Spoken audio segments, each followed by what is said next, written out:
Well, good morning, brethren. Welcome to our devotionals, the end of another week. We're going to continue our meditations on Psalm 37, and today we're going to think of the words that we find in verse 16.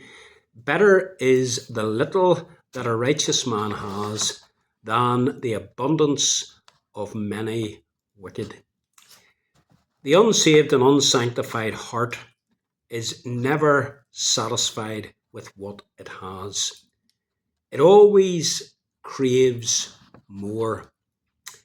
J.D. Rockefeller was once asked, "How much is ever enough?"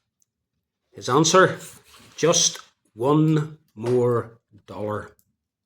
Despite the fact that at that time he was the richest man in the world, he was not satisfied with what he had.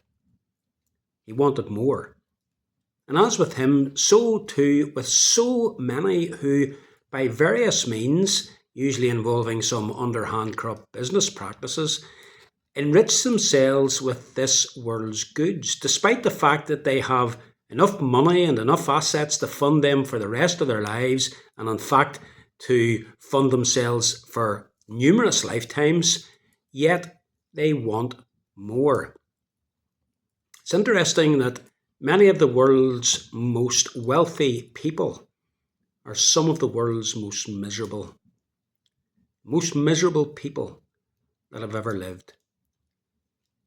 Their lives are blighted with worries, pressure, concerns, mental stress.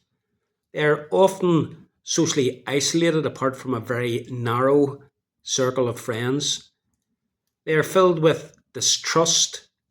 They often have relationship difficulties, suffer depression. They have a lack of purpose in life.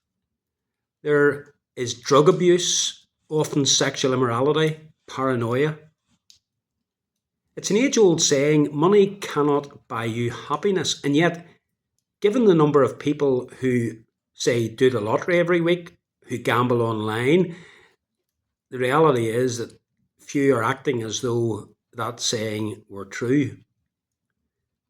Of course, that shouldn't surprise us, given that the mainstream media and social media platforms feed people daily with an elixir of the satisfaction and happiness that wealth will bring.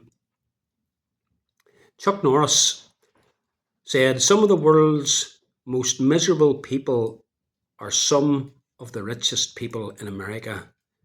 They are the most miserable people I have ever met."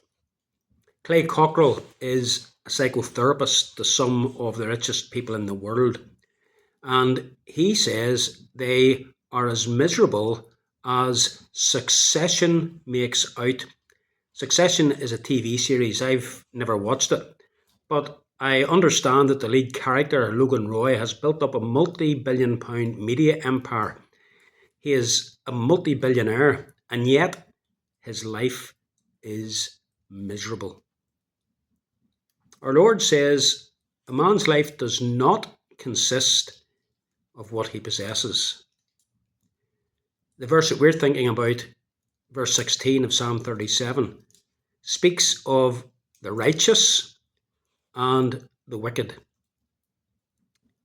Even the poorest righteous person, even the poorest Christian in the world, is far better off in real terms than the wicked non-Christian who has much, much more than that believer.